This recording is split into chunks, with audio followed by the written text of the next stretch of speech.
నమస్కారం అండి. హ్మ్. డాక్టర్ గారు చాలా మందికి ఈ బీపీ ఇష్యూస్ ఎక్కువగా ఉంటాయి.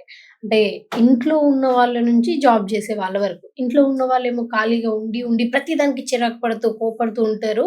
ఇంకా జాబ్ చేసే వాళ్ళేమో ఆఫీస్ టెన్షన్స్ ఇవి అని చెప్తూ ఎక్కువ కోప్పడతారు. అంటే కోప్పడ్డ తర్వాత ఆఖరికొచ్చేసి సారీ చెప్పడాలు, నేను కోపంలో చేశాను అని. ఇది ఈ మధ్య కాలంలో చాలా కామన్ ఇష్యూ అయిపోతుంది.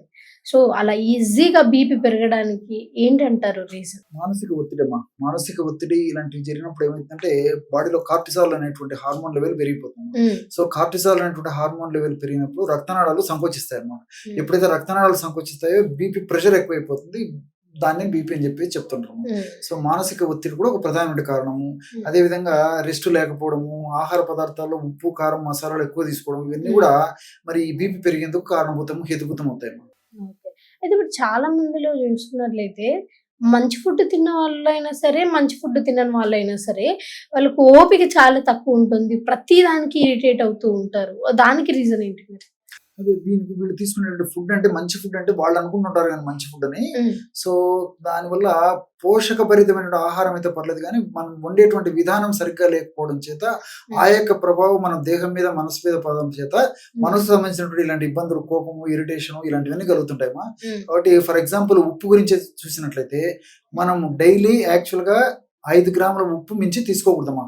ఓకే. కానీ సగటు మనిషి 15-20 గ్రాముల ఉప్పు తీసుకుంటాం ఓకే. ఒక్క రోజులో? ఒక్క రోజులమ్మా. హ్మ్. ఉప్పు తెచ్చే ముప్పు అని చెప్పేసి హ్మ్. మరి మాక్సిమం 5 గ్రాములు తీసుకోవాల్సినటువంటి మనుషులము హ్మ్. రోజు 15-20 గ్రాములు ఉప్పు తీసుకుంటున్నాం అంటే క్రమక్రమంగా ఇంత ఒట్టుడింత అయిన చందాన హ్మ్. కొన్ని రోజులు, కొన్ని నెలలు, కొన్ని సంవత్సరాల పాటు ఈ విధంగా వాడడం వల్ల మరి హ్మ్. శరీరం అతలాకుతలం అయిపోయి అనేక రకాల సమస్యలు వస్తాయమ్మా. హ్మ్. కాబట్టి ఏంటి దీని వల్లనే ఇలాంటి సమస్యలు. అదేవిధంగా ఆయిల్ రోజు దాదాపు ఒక 15 గ్రామ్స్ మాక్సిమం అంటే దాదాపు ఎక్కువ 50 ml 100 ml కూడా ఆయిల్ తీసుకునే పరిస్థితి చాలా మందిలో కలుగుతుందమ్మా. అవును.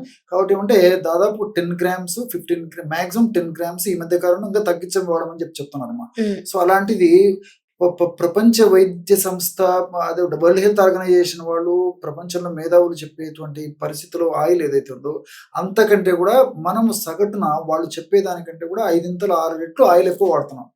దీని వల్ల కూడా ఇలాంటి సమస్యలు వస్తున్నాయి అన్నమాట. హ్మ్. సో మనం తీసుకునే ఆహార పదార్థాల యొక్క ప్రభావం మన దేహం మీద ఉండడం చేతనే సరిగ్గా వాటిని సద్వినియోగం చేసుకోలేకపోవడం చేతనే ఇలాంటివి కలుగుతున్నాయి. అయితే డాక్టర్ గారు ఇంట్లో ఉన్నప్పుడు నాన్నగారు లేకపోతే అమ్మో ఏదైనా అరిచినప్పుడు కొంచెం మంది భయపడుతూ ఉంటారు. కాళ్ళు చేతులు వణుకుతా ఉంటాయి. అయితే వాళ్ళకు ఎంత చెప్పినా గాని వినరు. మీకు బీపీ వచ్చిందేమో హాస్పిటల్‌లో చూపించుకుందాం అంటే, లేదు నేను చిన్నప్పటి నుంచే ఇట్లనే కోపం చూపిస్తా అని అంటూ ఉంటారు. మరి అసలు బీపీ వచ్చింది అని అనడానికి మనకెట్లా తెలుస్తది? అండ్ ఇది నార్మల్ కోపమే అని అనడానికి ఎట్లా తెలుస్తది?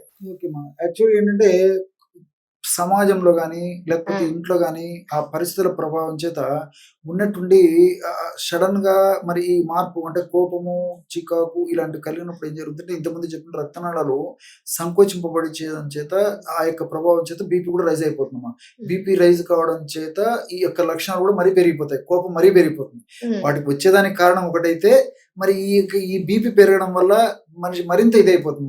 మనిషి వణికిపోవడము, ఓకే. తలనొప్పి రావడము, ఈ హ్మ్. చికాకు మరీ పెరిగిపోవడము హ్మ్. ఇలాంటివన్నీ కలుగుతుంటాయి. హ్మ్. కాబట్టి వీటిని మనం పరీక్షల ద్వారా నిర్ధారణ చేసుకోవాల్సింది తప్ప కేవలం లక్షణాలను బట్టి చెప్పడం సాధ్యం కాదమ్మా. హ్మ్. కాబట్టి మరి చిన్న వయసు వాళ్ళైతే ఇన్ జనరల్‌గా అంటే 100లో 90% వరకు కూడా మరి ఏదో 15 సంవత్సరాల వరకు లోపల పిల్లలకు ఏదైనా జరిగినా జనరల్‌గా బీపీ హ్మ్. అనేది ఉండకపోయేటువంటి అవకాశాలు ఉంటాయి. హ్మ్. జనరల్‌గామ్మా. హ్మ్. సో మరి వయస్సు వచ్చినటువంటి వాళ్ళలో ఈ యొక్క పద్ధతులు ఉన్నప్పుడు డాక్టర్ వద్దకు వెళ్ళేసి పరీక్ష చేయించుకోవడం మంచిదమ్మా. ఇంట్లోనే ఉండి బీపీ తగ్గించుకోవాలి అంటే ఏమైనా మంచి ఫార్ములా ఉందా? 100-150 ml బీట్రూట్ గడ్డల రసం తీసుకోవాలమ్మా. ఓకే. సో ఇవన్నీ మనకు దొరికేవే ఈజీగా తయారు చేసుకోవచ్చు. హ్మ్.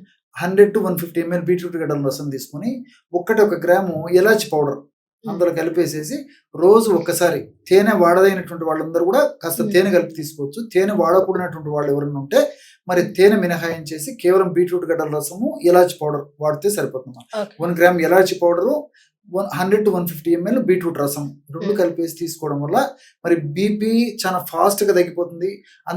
అంతేకాకుండా ఈ యొక్క స్ట్రెస్ లెవెల్స్ తగ్గిపోతాయి. మానసిక ప్రశాంతత వనకూరుతుంది. మానసిక ఒత్తిడి తగ్గేటువంటి పరిస్థితి ఏర్పడుతుంది. సో మల్టిపుల్ బెనిఫిట్స్ నేను చెప్పినటువంటి ఈ ఫార్ములా వల్ల కలుగుతాయమ్మా. ఓకే అండి. మంచి ఫార్ములా చెప్పారు. ఈ ఫార్ములాని ఫాలో అవ్వండి మీరు గూడా. సో, థాంక్ యూ అండి. Thank you so much. Okay.